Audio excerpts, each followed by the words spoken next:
The year is 2024, and by God, are we back at peak.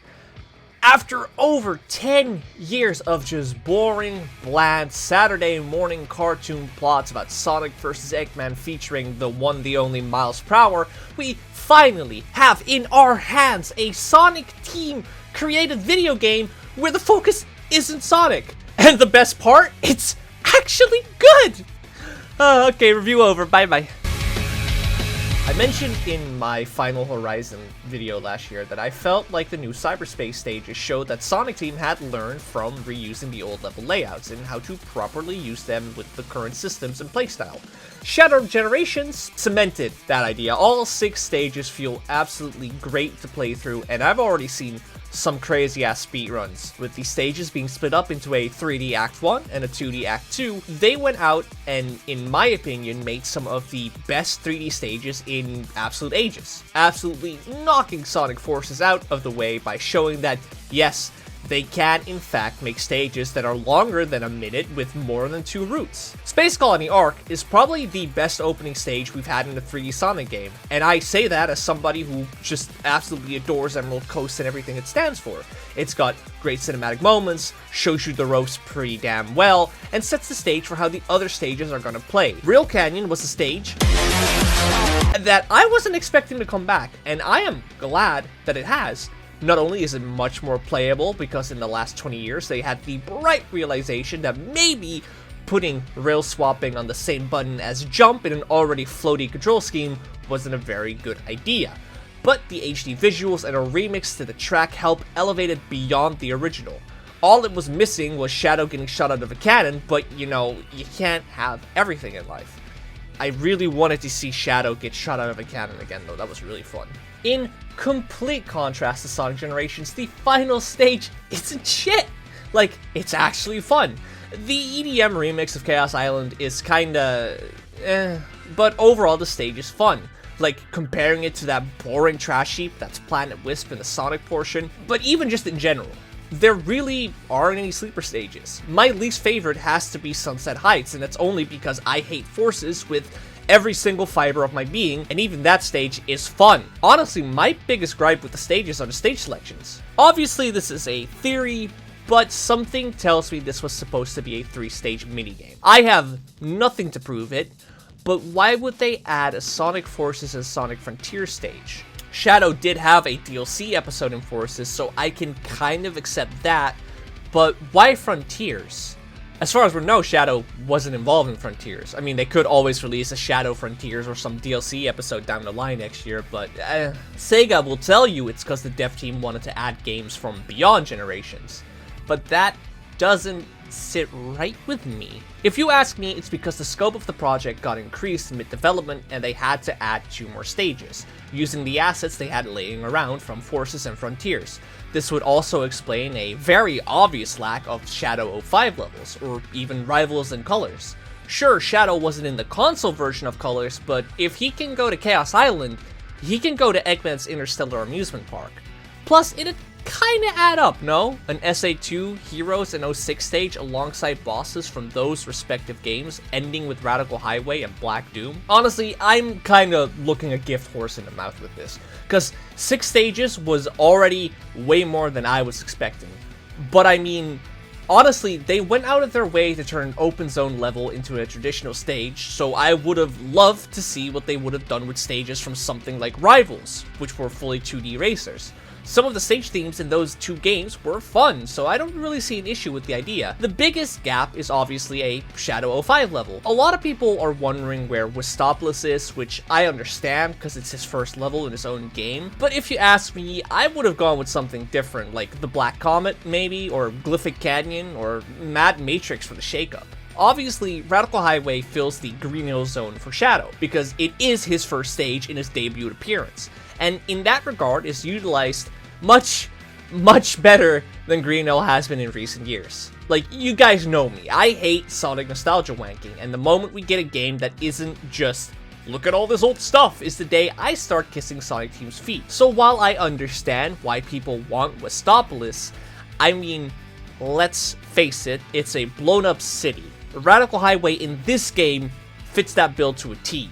It would have felt a bit redundant to have 2 back-to-back city stages with only a difference in color scheme, kind of like Sonic Generations having 4 city stages, and the only differences being time of day or a tornado carrying a car. But the real star of the show for me is the White Void. Holy shit, it is exactly what I wanted 13 years ago out of Sonic Generations. A hub world we can run around in with mini challenges and collectibles. It's basically a much improved version of one of the islands in Frontiers, and it feels absolutely amazing to run through. Honestly, if this is what we can expect from the next major Sonic game, then, you know, fucking bring it on. I'm ready for that shit. Give me that in my veins. Shadow also just absolutely controls perfectly in most cases. While I never ran into any oh what the fuck moments and deaths from the controls working against me and shit like Heroes, the only things that really didn't gel with me were Shadow's airspeed while boosting being absolutely awful, and his quick step not going as far as Sonic's, leading to a few run-ins with spikes and stuff where I was like, aw, come on. And even those can just be ignored by jumping. Doom Morph is a very finicky piece of kit and requires some practice to properly use. The game does an absolute awful job of teaching you how it works, but outside of a weird grapple hook and squid form, which you really only use for 4 acts, Shadow controls probably the best a Sonic character has controlled since Adventure. I also quickly want to point out the effort the animators went into actually making Shadow feel more than just a lifeless doll. It's been a running issue in Sonic games since after Unleashed that not a lot of effort went into character movement in cutscenes. But Shadow is quite active and not as stiff as his counterparts in Sonic Generations, and I really hope Sega continues this trend of making the characters more flowy and bouncy and not just stiff dolls that respond to things like, "Hello Shadow, wave hand, how are you, dot head?" Chaos Control returning is not just a stage skipper like in Shadow 05, but instead as a proper gimmick for shortcuts, cool cinematic moments, and even boss fights is honestly the best way we've seen Chaos Control ever used, which isn't a lot, but, you know, still. The new Doom powers are all pretty fun, even with Morph being a bit finicky. While it's always cooler to have characters like Sonic and Shadow run over water, Doom Surf is honestly a pretty fun gimmick, mostly used in Kingdom Valley and the Metal Overlord fight, both of which use it pretty damn well. Doom Spear is just a multi-targeted Chaos Spear, nothing too special. Doom Morph, when you get used to it, is pretty good. A grapple hook with even just a tiny bit of momentum tied to it like here is always a fun thing to play around with. And then there's the Doom Wings, Shadow's super form for this game, and I have literally no complaints. It's honestly really dope that you can toggle Doom Wings on and off for different stage time rankings, and in the case of Radical Highway, practically different stages with how you traverse them without the wings. This is the kind of shit I love when they do. While Shadow does have a super form, I'd rather they give characters more specific power sets like the Doom powers instead of just bog standard speed, power, fight, and then a super form that either makes them glowy or turns them gold. Like, to this point, there are only 3 characters in the canon that actually go through some form of a transformation. Those are Sonic, Silver, and Trip. Shadow just gets a different color scheme. His spikes don't even change. Trip becomes a dragon. That game's weird. Like, give Tails a mech suit. Give Amy an occult power-up. Give Knuckles Master Emerald power. Oh, wait. No, they can't do that or they'll get sued. Oh, no. While the Doom powers are temporary for this game, honestly, if we ever get Shadow playable again in this capacity in a 3rd generation Sonic game down the line, or even another 2nd gen boost game, I wouldn't mind the return of these. Maybe with a different aesthetic. I mean, it honestly doesn't take much for me to accept that Shadow can create like a set of Chaos Wings using an Emerald or 2 instead of making them Doom powers. Or hell, keep the Doom powers. They're cool. Just explain in a way that Shadow got used to the mutations and can now temporarily call upon them. Obviously, the Doom powers are heavily tied into the story, and for what it's worth, the story's good. Nothing too complicated, and especially compared to Sonic Generations, which had about the same amount of story as the average Cocomelon video, but something that really only I and about 5 of the weirdos care for the first time in what feels like forever, we actually have humans in a Sonic game again. And thank fuck for that. I was getting really sick of the procedurally generated islanders everywhere. Even in the comics, They finally hit the right style for humans in Unleashed, only to never use it again.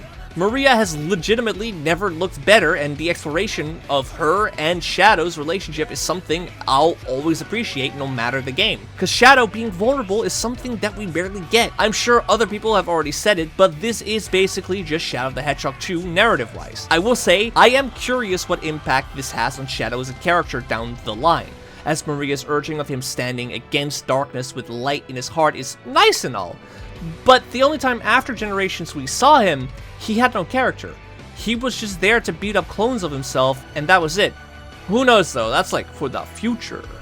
Ooh. Overall, Shadow Generations is a pretty damn good game. For something that came out of nowhere with attempts at fleshing out Shadow as a character both in gameplay and story, I'm genuinely blown away by how good it is. I can only be excited for the future of Sonic. If the next mainline game is as good as this, then honestly, I have nothing to complain about. Of course, that's still a good few years away, so for now, I'm happy. Oh right, Sonic Generations. What is there to say about the Generations port? Good job, Sega. You managed to not butcher a port, I gotta tell you. It was looking pretty dicey after Origins and Colors. I didn't think you had it in you. The story changes are all pretty warranted. I've talked about how disappointing the story in Generations was, so all of the new dialogue and callbacks are infinitely more welcome than, "Whoa, Tails! What is this place? It's so deja vu!" "You're right, Sonic! These pink chemicals give me the creeps! It's so weird!" Like, really? Really? You're telling me Miles fucking Prower, who met Sonic on West Side Island and had his first adventure with this big brother figure, the event in his life that cemented his entire future, forgot about West Side Island, only remembering the chemicals because haha the AI kept drowning, insert laugh here? If there is any game to be self-referential, it's the self-referential Wankfest that is a 20th anniversary game where you run through new versions of stages from the past. And honestly, unlike most weirdos, I don't see Ian Flynn as the spawn of Satan. I like his comic stories, and outside of really badly inserted song lyrics in some of his work, the Metal Virus arc was pretty damn cool, and his work on Frontiers, as self-referential as it could be, was good. I trust him with the future stories, and I would take a million we both have our own styles that we won't change over, "Did somebody order a clobbering with extra clobbering on the side?" So I wrote a page on my feelings on Amy's character changes and the retroactive addition to a game like Generations, but I felt like going on a tangent about Amy in a review mostly focused on Shadow wasn't really worth it. So all I'll say is, no, I don't like the changes to Amy's character across the board. I think they're moving too far into the opposite direction and have turned Amy into a 40-year-old white woman who posts Minion memes on Facebook. That aside, the Sonic part is pretty much the same as the 2011 one. The dialogue is much better, the directing on the voices could have been better, but at this point, I don't really expect much from the US side of the voice team. I honestly just play the games in Japanese from the get-go nowadays. The drop dash from Sonic Mania has been added to the kits of both Sonics, though for Classic, it's a skill that's turned on at the start of the game, while Modern just has it added to his kit with no skills required. Like, it's alright. I don't really see a reason to use it on Modern due to having the boost, and the Classic variant doesn't feel as fluid as the one in Mania, so it is what it is. The levels weren't designed with the drop dash in mind anyway, so none of them really use them that well. The port in general is good. The extra addition of the Chow hunting is nice, and I like seeing all of the Chows in HD. It's also really fun to see, you know, returning Chows like the Tails Chow, Knuckles Chow, Chaos Chow, all those fun little extra ones outside of just neutral, dark, and hero. My biggest gripe is that some loops are feeling a bit odd, and I ran into some weird issues with the tornado in Classic Crisis City and being dragged into it despite it not being on screen. That's kind of it. Like, it's not an awful port. It is more than what I could have asked for, and it's playable. It only remains to be seen if mods are still working, but I'm sure that those dedicated modders will eventually figure out a way to make that work, so we can once again play Sonic Unleashed on PC because they are cowards and still haven't ported it. Do I think Shadow Generations is better than Sonic Generations? Kinda. It's like comparing apples and oranges. It's two different games. I can't compare a game that continues on from Unleashed to a game that continues on from Frontiers. They're different beasts. I do think overall Shadow is the better package due to the story and having dedicated fully 3D levels compared to the 2D plus 3D mix of Sonic Generations, combined with the White Void and Shadow being just infinitely better than the 2D hub world of Sonic Generations, makes this, in my opinion, a Sonic game you should absolutely play.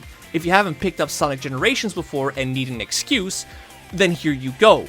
I would argue maybe wait and see for a sale if they ever release this game solo, because if you already own Sonic Generations 2011, then there's not much there for you in the port, unless you desperately want to run through everything again, but with Chao this time.